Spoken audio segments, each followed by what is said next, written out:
away, ano ang dapat nilang abangan? Without giving too much away, huwag naman spoiler.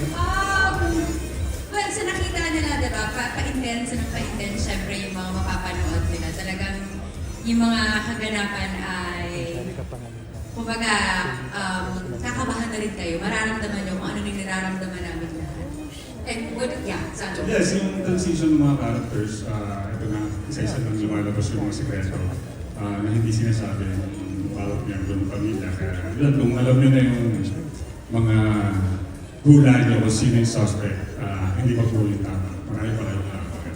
Thank you very much. And let's hear from the kids. What are you excited about now that the show is streaming?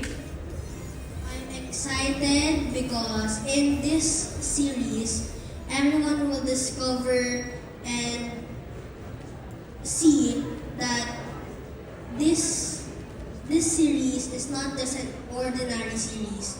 This is a series about a love of a deaf kid, Eli, for his teacher, Teacher Sam. Naku. Okay. And, yes. Sa segunda ko lang po yung sinabi na ni Papa kanina ni Quincy. Yung pinakita po kanina parang nasa episode 7 and 8 pa lang, parang mga ganun pa lang. So, marami pa kami yung offer dun sa last few episodes and yun po, kakabahan talaga kayo at parang maramdaman mo na yung gulat at mapapatayo ka talaga kung saan ka nanonood. Ganun. And, yeah.